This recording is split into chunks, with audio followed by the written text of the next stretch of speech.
Today on the Drum Hustle podcast, we have artist Chris Marshall.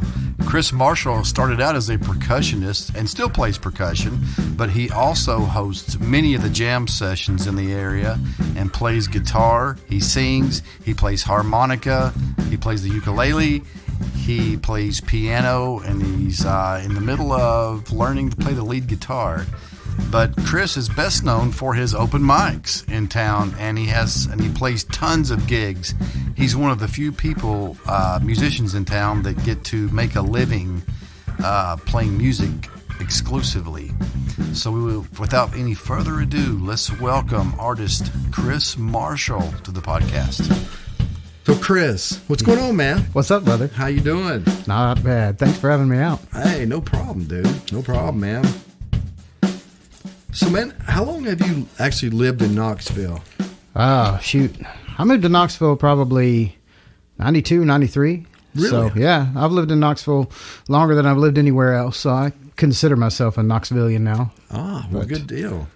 You know. So did music actually bring you to Knoxville? Work or family? No. It was those things that happen to you in your early 20s. You meet a woman and she's from a different place and she's going back to that different place and you're like, you don't want to end it. So what do? You're in that different place. You pack up your stuff and you end up in that different place. But now music was something that I'd done since a teenager, in band in middle school and high school, and then started on piano in high school and just kind of progressed to playing a little guitar, but certainly put it in the closet for many years while I was raising children and all that good stuff. Exactly. So cool.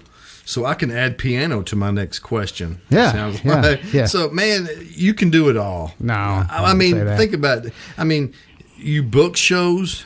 You book all your gigs, right? And I first met you as a percussionist, and you play guitar, you play ukulele, you sing, you play harmonica, right?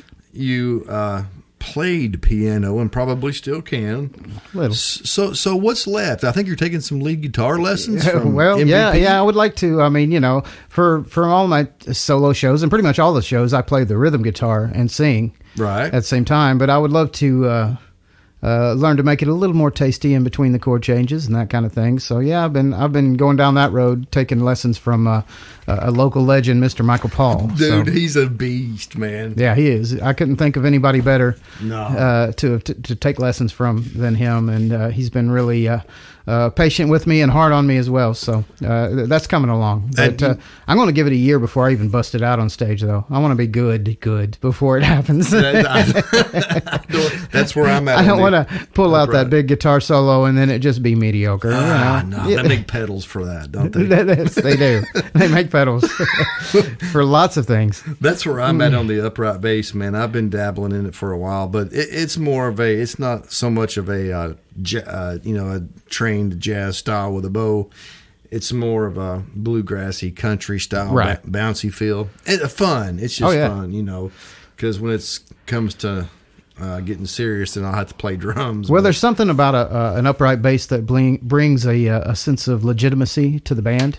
If you've got an upright bass player up there, it draws eyes.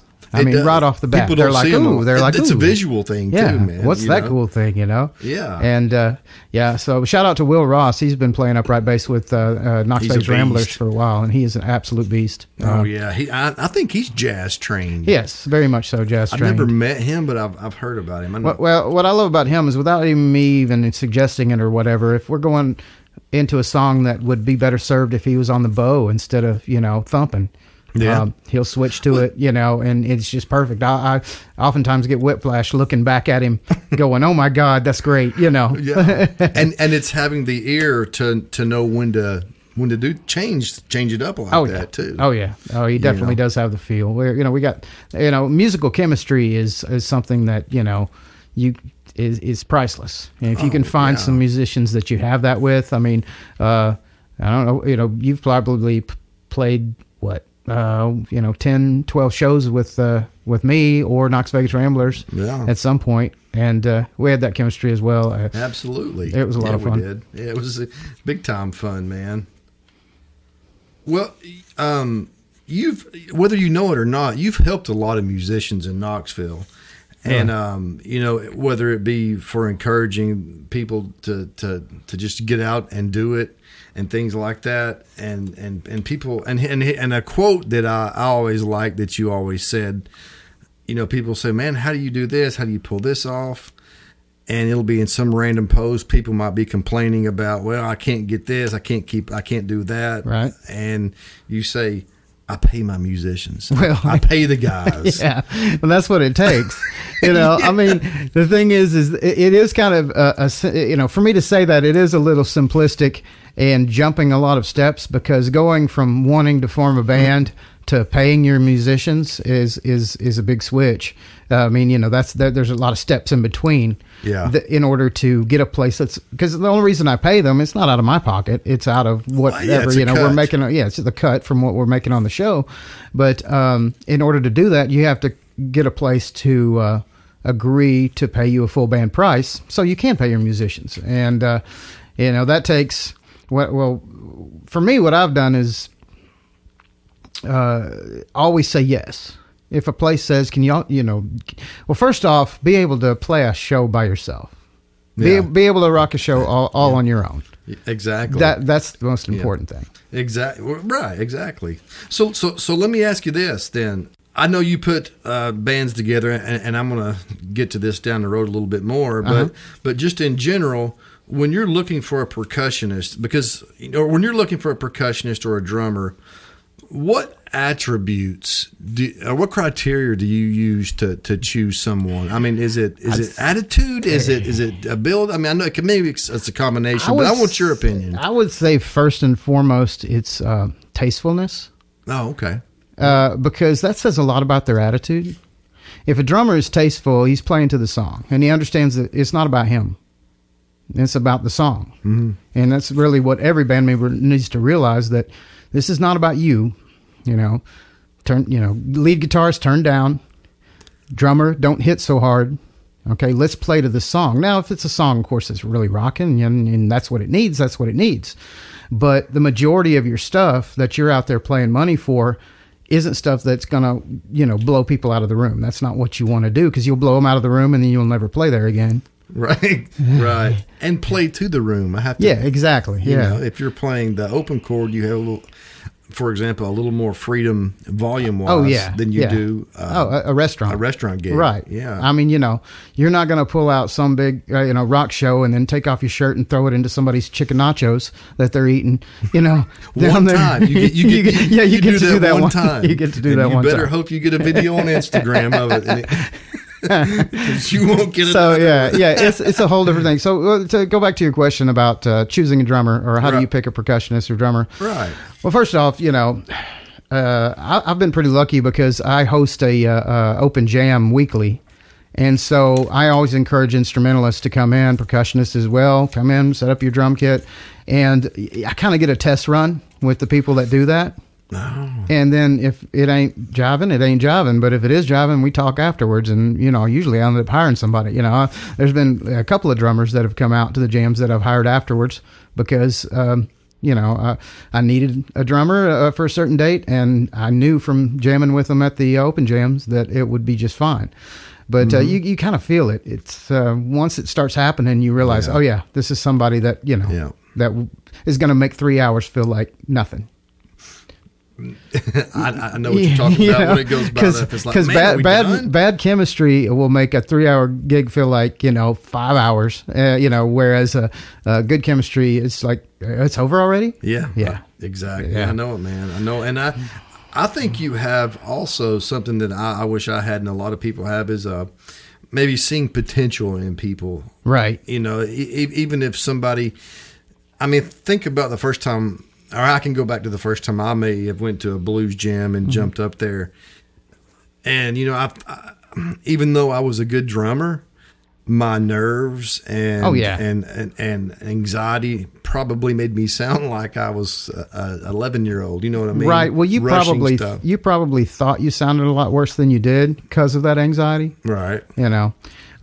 it's sometimes that's really hard to let go of, and that It is. for a singer. That's the biggest stumbling block right there, because if you're a little bit anxious as a singer, your vocal cords tighten up and you're a little flat or sharp on everything. You're not hitting it right. But when you're relaxed and in the groove, it comes out a lot better. Yeah.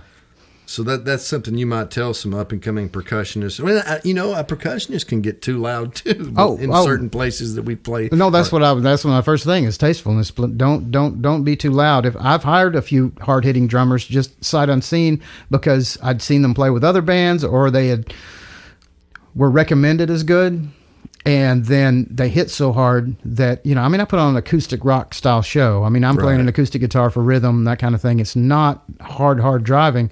You don't need a gunshot every time that snare hits. And unless you're in an original metal band, and the show calls for it. That's right. Now we're just talking about the genre that I've played around with. Exactly. I've seen amazing drummers that are hitting as hard as they can because it's doom metal or speed metal or that kind of stuff, which it works for. But good is relative. But but those are the unfortunate passion gigs, not the money gigs. Well, of course, right now there's no money to be at. Don't get me wrong. But looking backward and hopefully forward, you're exactly right. Because I like to. See, I like gospel chop drummers. Right. I love watching those guys, and I wish I can do a little bit, but not anything like these guys on. There's like 9. You can Google anybody, and a 9-year-old will come up that can play circles around. Right. But that style of music is about playing fast and hard. Right. And wide open. And there's a niche for it. Right. But it's the money's in the pocket. Right. Yeah, the money's in the pocket. That has a dual meaning there. I love it. I've heard that somewhere. I don't know who to cite that quote to. So that's a damn good. Yeah. You could write a song around that hook. The money's in the pocket. Mm-hmm. But I still just like watching those guys. But I've also thought about it this way too, man. Steve Gadd, Dave Weckl, Billy Cobham, all those old jazz fusion guys, they were doing that stuff back in the early 70s. Right. It just wasn't popular. Right. Well, when you do negotiate, because actually you've actually hosted jams all over town. There's been more. Now, just 30,000 foot view. How do you negotiate with these club owners? Not so much for a jam, but for gigs. Show? For shows, like solo. Is it going to be solo? Is it duo? Is it trio? Is it a full band? Well, usually what I'll do is I'll offer all of that. Oh, okay. Yeah, I reach out and I tell them. I say, listen, I can do an acoustic solo. I can do a duo, trio, or a full 4-piece band, depending on your budget. And then I give them my price list, which I won't say here. But, I said, this is how much it'll be for just me.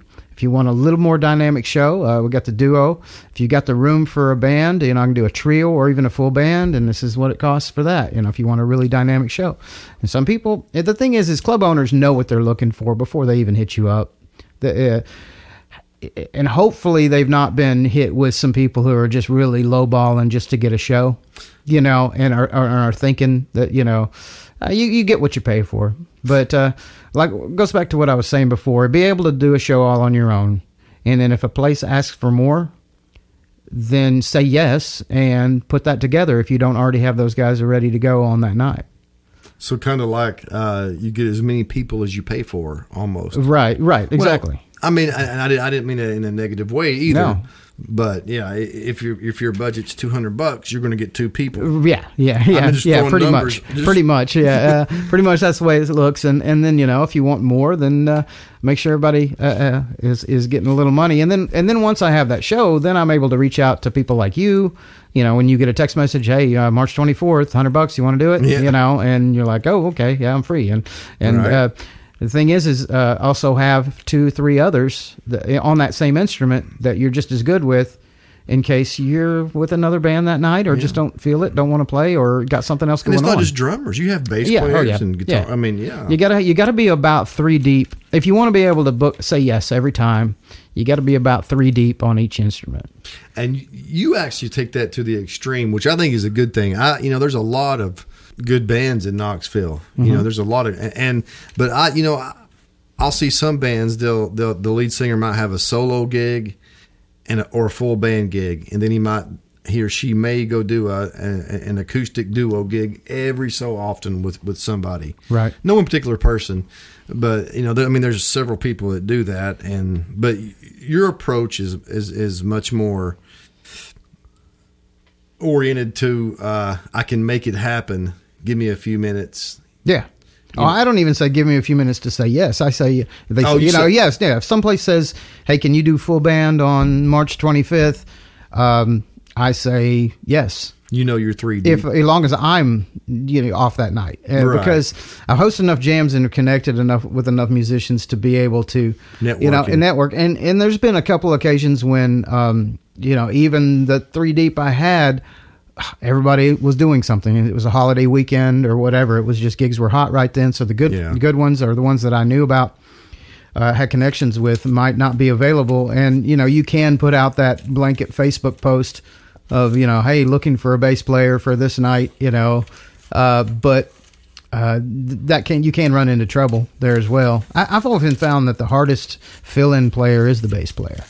Because, really? Well, yeah, because a lot of times we go in, I try to pick good enough musicians that you can go in unrehearsed, because all our time is precious and we can't always get together for that rehearsal beforehand. Yeah. And with the thing about a bass player, he needs to have that nanosecond timing. When he hears your chord change, he knows where to go. Oh yeah, I know, or he has to know the songs. But you pull in a bass player unrehearsed that is not sure of the song and doesn't have that nanosecond timing, then when that bass hits the wrong note going into that chord change, the people out there know something's wrong. They don't know what they don't know what's wrong, and they just think the band sucks. That's pretty much what happens.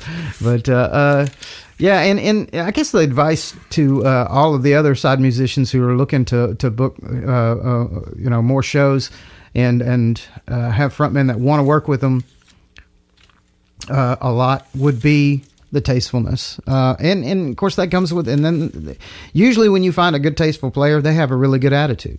Have you ever noticed that? Yeah. If you have a really obnoxious player, their attitude is pretty obnoxious too, usually. Yeah. And the same with the money thing. It seems like with the money thing that what I've noticed is the younger up and coming people that want to be in your position or stuff like that. Well, they'll play for a lot less money. Mm-hmm.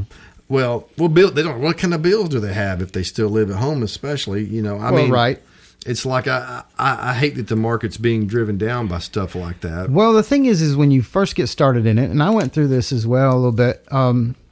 Fortunately, I got pretty lucky and got decent paying stuff pretty much right off the bat. But the thing is when you first get in it, you're so excited to be just doing it. Yeah.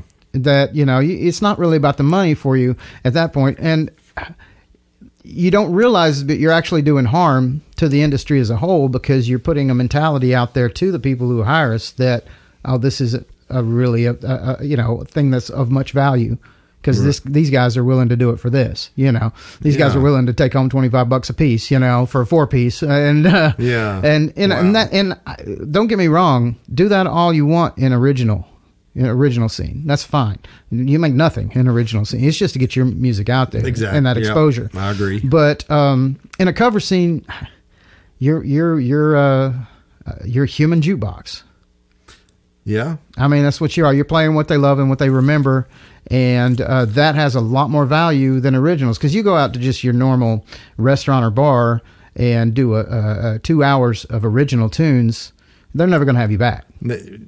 You're exactly right. Unless it's specifically, Knoxville doesn't even, well, let me start with this. The devaluing of music is not just local anymore. That's even going up in the ranks of the musicians. Oh, of course. And There's the no, hired guns in Nashville, man. well, there's no product to sell anymore. Yeah. I mean, when was the last time to tour? When was the last time you bought a CD? Well, yeah.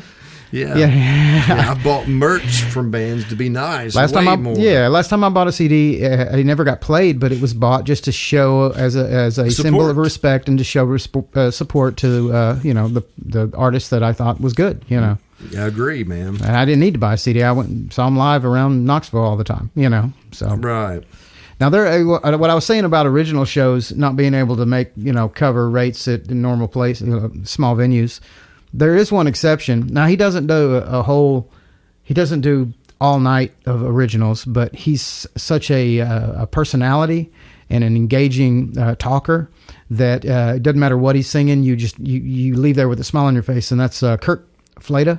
Have you ever met Kirk Fleda out of Gatlinburg? I've heard the name. I've never met him. Yeah, I met him back in the day, and I went to a few of his shows, and he does about an 80%, 20%, 80% original, 20% cover show at these places that normally would just want a cover band. Right. But he's just, he's learned how to connect with people, and I guess charisma, basically. He has that charisma. It isn't just about getting up there and playing a bunch of songs. It's about putting on a show that makes people happy, So does his original music flow with his song selection? Oh yeah, definitely. Yeah. And that makes a difference. It's of the same genre. Yeah.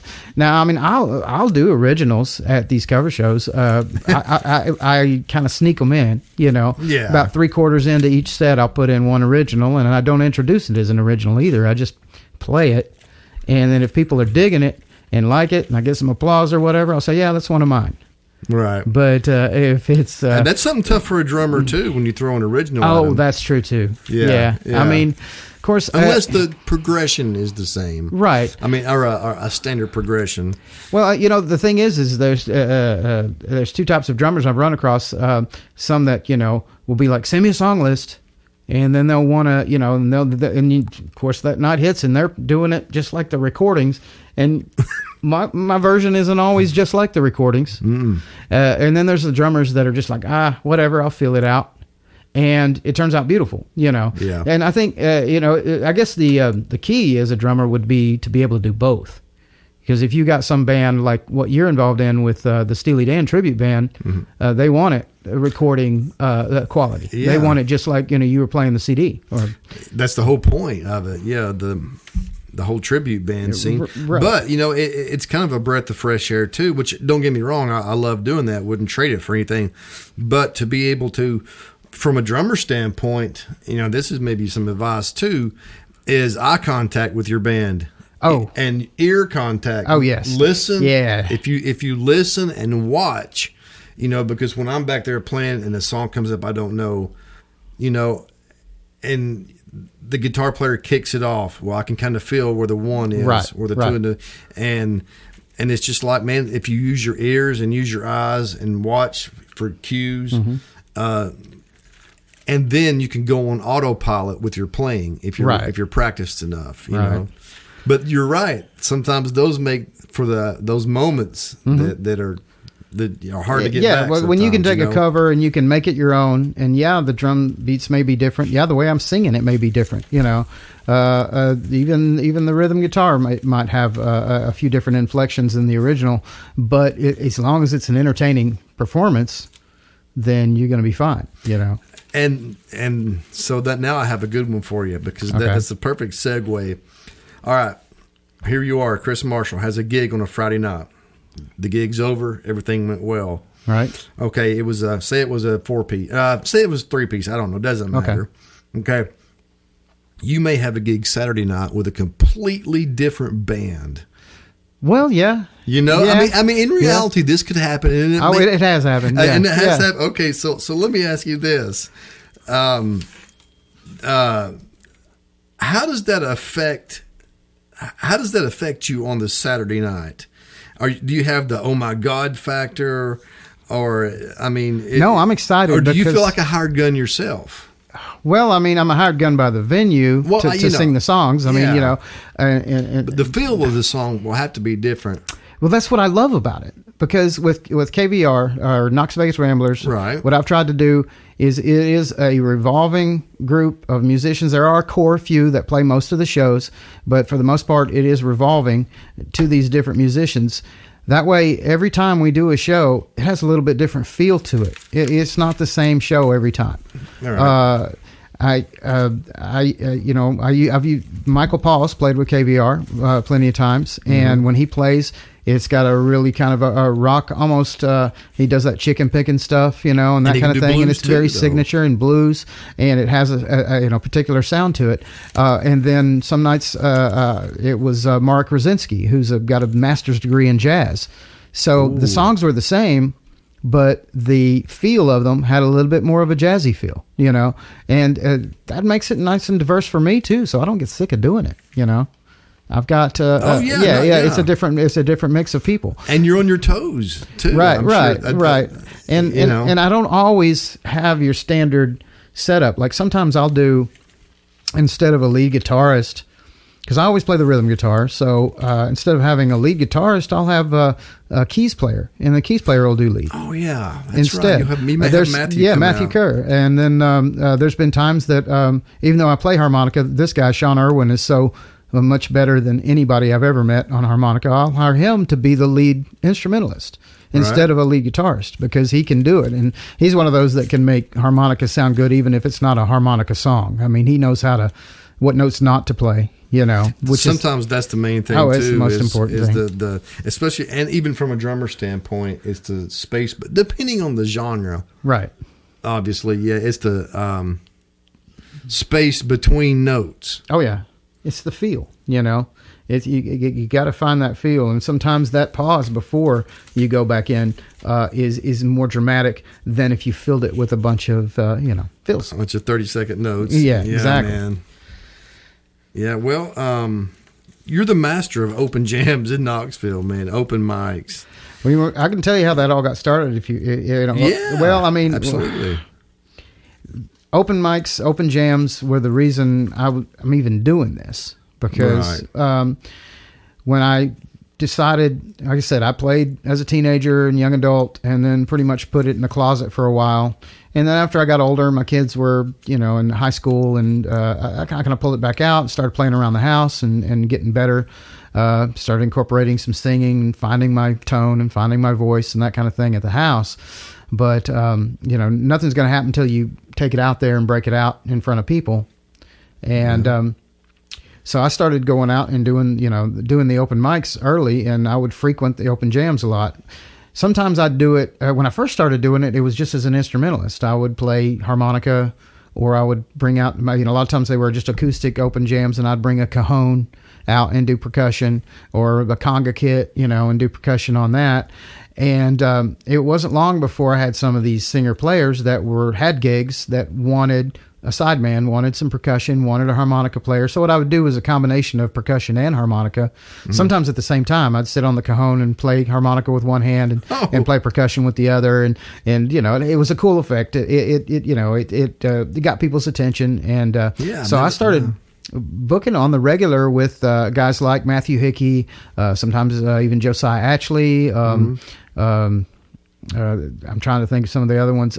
Sean Abbott. Abbott. I played a ton with Sean Abbott, and because they were playing all over, and they were always, it's, as a frontman, I understand it's so much more fun to jam through a show than just to get up there and do it all yourself. You should be able to do it all yourself, but it's so much more fun to jam. So I never minded, even if I'd only booked solo. Sometimes I would offer some money to a sideman and just, reduce my cut just so I would have an enjoyable show and jam with another person that night, Yeah. And so, that's how I got started doing that. Now, to go back to what I was saying about open mics, I was playing percussion with Matthew Hickey when he was supposed to host an open jam at a place called Mulligan's, which was, I remember it. Mulligan's was the launching pad for a lot of local musicians. It was. And it was my launching pad, definitely. A big shout out to Don Anderson. Mm-hmm. So Matt was supposed to play there, but he double booked himself. He was supposed to host that open mic, but he double booked himself somewhere else just playing a show. And he called me, and I'm like, well, why don't we do this? See if Patty will let me come out and host the open jam. You know, I've got enough songs to get through, you know, 30, 45 minutes at the time, you know, and then hopefully we'll have some people show up. So they did that, and I did a lot of Facebook marketing, and it really worked. We had quite a few people show up, and it was a really successful night. And then Don's like, well, why don't you come back and host the open jam next week too? And then so I started doing that at Mulligan's like every other week, hosting an acoustic open mic open jam. And then did that almost weekly until Mulligan's changed locations, but they were like out of business for like a year and a half before they opened up Tennessee Tap House. So I went back to just playing shows for the most part, you know, not doing open mics or open jams for about 8 months or so. And I fell, well, the guy I was mentioning earlier, Kurt Fleda, had a booking out at Union Jack's that he couldn't make it out from Gatlinburg too, so he asked me to fill in for him that night. So I went out, and there was just a, you know, moderate to light crowd, and basically just, you know, sang songs for 2 hours and normal thing. And I started talking to the owner, and well, actually the next week came around, and Kurt Fleda was supposed to play again, and he called me up. He said, "Can you sub for me again?" And then that actually happened a third time. And then Aaron, the owner, he just said, why don't you just come out and do it? And I said, well, why don't we do this? I said, let's increase the time, because he just had me out for a little 2-hour show. Wasn't really much pay. I said, it's a little more pay, but we'll do 3 hours, and I'm going to make it an open mic, open jam, and I guarantee you I'll get some warm bodies in here, because I know a ton of musicians, and I'll get them out here. And then, so I started that, and it took a little while for it to catch on. But after it did, you know, pretty soon I was, you know, I'd play for 15 minutes to open it up, and then I didn't get up there again for the whole night, because there was enough people that were showing up just to kind of MC it and get them to play the whole night. But it got real successful. And then Aaron, he opened up another place called Union Place, because this was Union Jack's, and he opened up Union. And so he opened up Union Place, which is in the old Morelli's Italian restaurant building. Mm-hmm. And it's a big, nice restaurant, got a big stage, got a big, huge patio. And he's like, yeah, come out and we'll do that same thing you do at Union Jack's. We'll do it every Thursday. So I started promoting that as a Chris Marshall and Friends Jam. Right. And so basically what I would do is I would vet the people at Union Jack's in the open mic, and then the good ones I would invite to come to the Chris Marshall and Friends Jam at the bigger place, bigger, nicer joint, you know. So we had nothing but really good musicians coming out to the other one. It wasn't just an open mic. It was kind of, do great here, then come and play with me at the other one. Right. And then still people that are just eager to play and just want to get up and do their thing. And so I've been doing that for almost a year now. And before all this mess came down and all the bars closed. Before the virus hit. Yes, before the virus. But it'll be back. Anyway, and that just took off, and you know, the feeling or the feedback that I was getting from people was, this is one of the most friendliest open mics, open jams that, you know, I've been to. You'll have such a good time, and you know, because a lot of open mics are really just tailored to the singer strummer. Yeah, I wanted to, you know, especially in Knoxville. Yeah, I mean, you know, unless it's a blues jam. Yeah. You know, unless you want to do blues. But say you want to come out and do some Led Zeppelin or something, you know, different. You know, you want to do something that's not blues, or even, you know, modern tunes. You should be able to, as an instrumentalist, and get together with people and jam on that as well. And so I was encouraging a lot of instrumentalists to come out, and so it kind of turned into that rather than just, hey, get up and do your 3 songs and play the guitar. You know, it was encouraging people, hey, bring your own band members if you want. If you want a drummer, I got a drummer over here who want to play with you. We'll give it a shot. You know, and even though it's unrehearsed and just spontaneous, a lot of times that's what a lot of jams are about. It's absolutely gold. Yeah, that's what jams are about. Right. And so. That's how I got into that. Was I just kind of fell ass backwards into it at Mulligan's, and then fell ass backwards into it again at Union Jack's, and it's It's been good. Yeah, that's good, man. And do you have a lot of drummers that come out to your jams? Yeah, I've got a guy named Max Miller who shows up to Union Jacks almost weekly, and then sometimes he works usually on Thursday, so he can't show up. But there's a acoustic percussionist named Ronnie Algren that shows up most of the time at the Thursday one. So usually I will have percussion. So you know these guys, for the most part. So not really a lot of strangers walk in. Well, and that would be cool, I would think. I mean, we definitely have an organic crowd of just bar goers that are enjoying the music. But as far as a stranger walking in saying, "Oh, this is open, can I play?" That happens up, in some, maybe your bigger towns like Nashville. Well, yeah. I've come up with a bring your own guitar rule because I'm, tired of loaning mine out, and I've got a much nicer one than I had before, and I hardly don't want anybody to touch it. So I don't blame you. Bring your own guitar, definitely. But as far as it goes back to being tasteful, if you were going to get up there on somebody else's kit and hit it like it owed you money, then that's the kind of, and you see that kind of thing. It does happen, but I haven't really run into a big problem so far. Well, that's cool. That's cool. How many songs do you have in your set list? I mean, and the reason I even asked that question is Knoxville has a lot of standards that they've been playing for a long time. And I probably attribute, that's probably because we're so close to Nashville, but we're not right on top of it. Right. So it's not a country 90-10 crowd, but there's a lot of country in Knoxville, obviously. But I don't do country. That's what I was getting ready. That's where I'm going with this. You don't do the standards. I mean, you may have a few standards, but in general, you're not the standard set list. I try to do the eclectic set list. And how did you come up? I mean, how did you come up with that? That was the question I had. Music I like, and the way I look at it when I sit down and I'm going to add some covers to my cover show set list, I try to think of songs that you barely remember. But then as soon as you don't remember it in your day to day, but when you hear it, you go, "Oh yeah, that song. I forgot about that song. I love that song." Right. Yeah. And that's what I'm trying to go for. Like recently, I picked up "Walk on the Ocean" by Toad the Wet Sprocket. Oh, I remember that. Yeah. I mean, you hear that song, you're like, "Oh man, I love that song when it was going on." But it lasted for 4-5 years, and then you don't hear it anymore. It doesn't get any airplay or anything like that. But it'll strike a memory in people, just like it did in me. But as far as a number, I mean, there's probably because you have to have a pretty big. I mean, I'm sure your mental song book is probably pretty big too. Well, you know me, I'm a memorization guy. Right. I kind of, I've gotten a little flack for it, but I kind of look down a little on using an iPad or a song book or anything.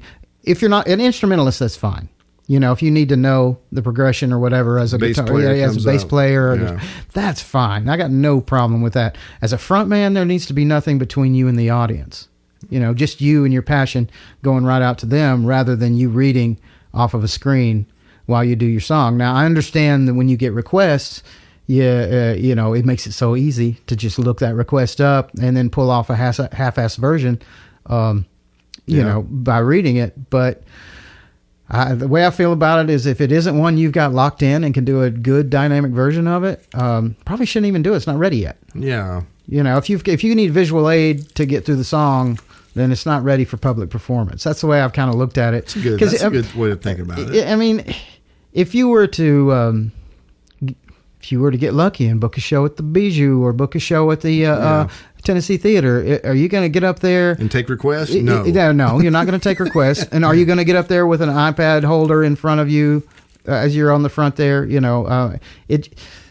you're going to be a Broadway actor or a play actor of any level, you got to memorize. You don't walk around with a script. Yeah, you're going to memorize, So if you're going to be a performer, then do the work and learn the songs, which takes a little longer. And you're not going to have an at-ready set list for requests as much. But I've got up to about 80 that I've got memorized, and it takes about 30 to 40 songs to get through a normal show.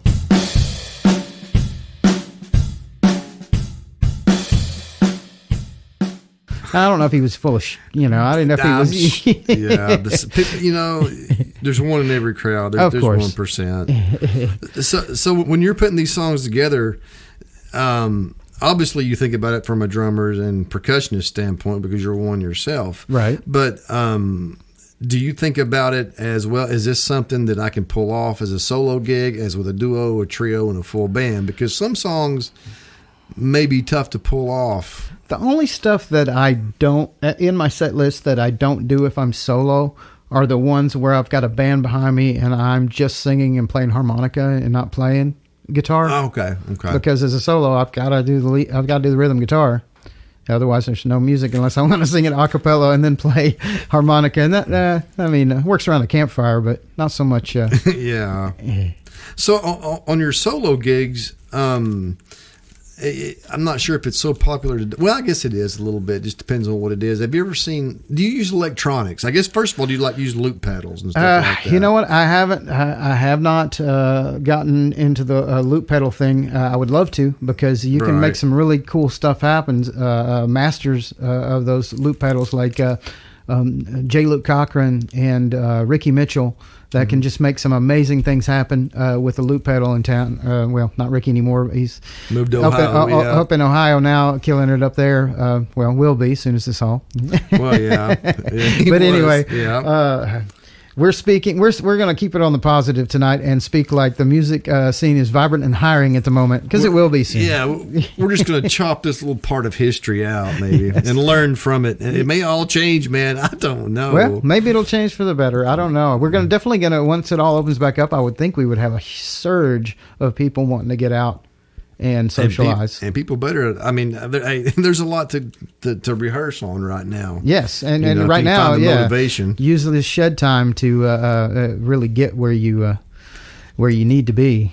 So on your solo gigs, you don't take like a kick drum up there and pound away at it. I've not really gone that whole one man band route on a lot of stuff. You're talking about electronics. I've just introduced using a vocal harmonizer on solo shows.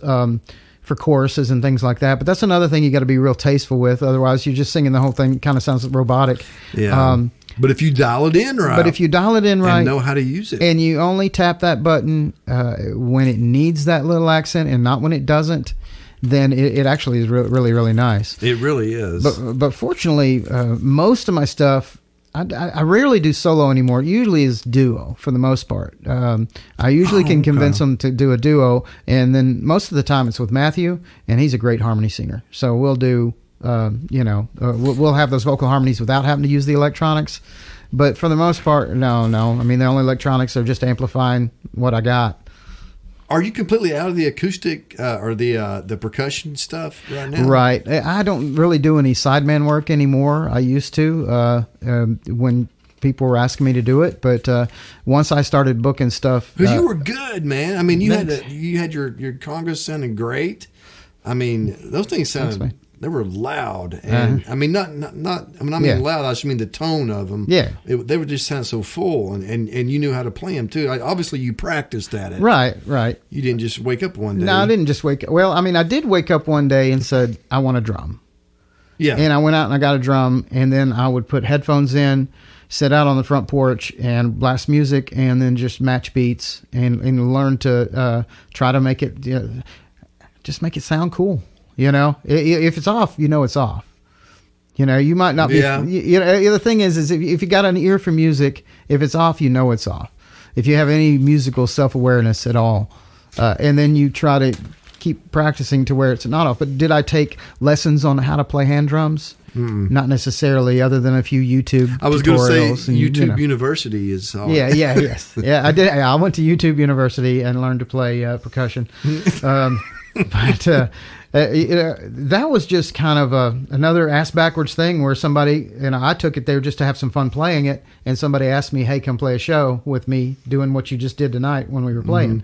And so that's how I got started doing that. But once I started, I finally got the balls to get up and sing and play myself and started booking some shows that way. these people found other percussionists that didn't do that were so happy to find the show. And I was oftentimes too busy when I did get asked to do it. So, I mean, every once in a while I'll get, hey, can you come out and play harmonica for us on a few songs or that kind of thing. But as far as doing the percussion gigs, I haven't done that in a while, although I really enjoyed it when I did, because there's something great about just sitting back and finding the groove and watching them do what they do. Yeah. Because, that's how I first remember you jamming around Knoxville. Right. I'm not sure. I can't remember who all you played with. Like I said it was Sean Abbott and Matt Hickey and sometimes Josiah. But you never really got into the drum kit world, did you? No, I've recently over the last couple of years had access to one, and I can play one at a intermediate level. But if somebody throws a blues song at me, I can definitely drum for the blues song. But I've never really got into kit drumming. It seemed like too much gear to haul. That's my dilemma every day. Another tip for new drummers: buy a small kit. A small kit. Absolutely. You can have a big kit for the house, but buy a small kit because you have to think more too. Because you have to think, well, how can I get a lot of sounds out of a little bit? Yeah. Well, that comes with practice, I guess. Making it big, and even if it's not big, I don't know. I feel like I've already made it. I get to go do what I absolutely love to do, make some money doing it, and spend some time with some amazing people that I normally wouldn't get to do that. I mean, it's this last week or so has been absolutely horrible. It's been nuts. Sitting home and not getting to see all the people that I see every week and I play music with every week, and feeling that the Spanish have a word for it, duende. You ever heard that word, duende? Yes. Yeah.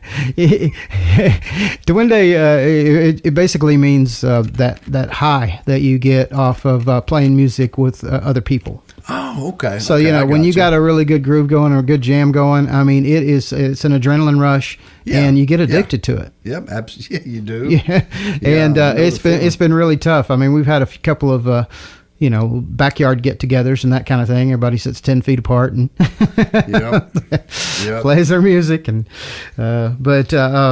it's been rough. But making it, man, I don't know. I feel like I already have. I mean, the thing is the music industry is. I'm not saying it's dismal. I'm not saying that people don't make it to like a national level and can make a living off of it and they're set for life doing what they love to do. That happens. Mm-hmm. It's much rarer now. Yeah, and in my opinion, like, for example, if I wanted to just attempt something like that and I was 22 years old, whatever, I don't think I would have the means to go to Nashville and network for 3 to 5 years before I could, hopefully score a big tour with some brand new artist like that. Because, I know a lot of people that have the chops to play a lot of these gigs that you hear. Oh, there's talented people at the local level. And the only difference between them and the ones that actually, are making it big or whatever. Making hundreds of thousands of dollars. The only ones that is who they knew when they were starting out.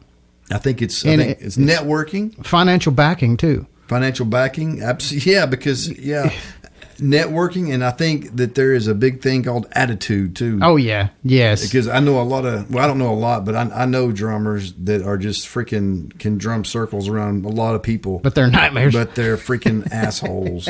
Yeah, and that's not so much in Knoxville, but it gives drummers a bad name. But yes, there are quite a few like that. Now, how do you deal with drummers? Or you may not, I don't know, but at your open mics or open jams. How do you deal with the attitude?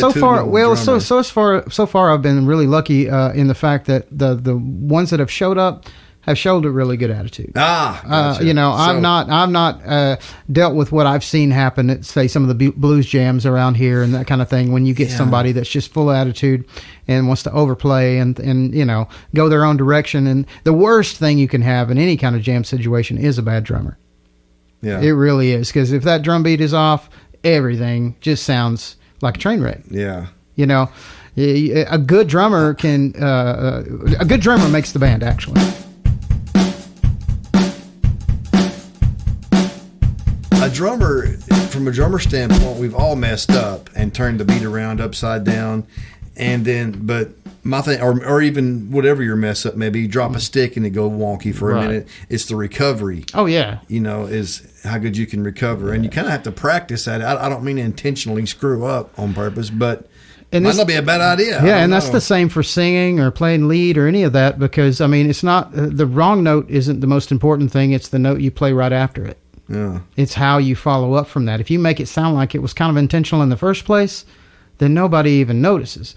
If you, stop a song and start over, then everybody notices. But, if you push on through, they've forgotten about, they either didn't hear the missed chord or the missed lyric, or they, don't care because the song kept going and it's still grooving. Yeah. You can't let that mess up, screw the whole song up.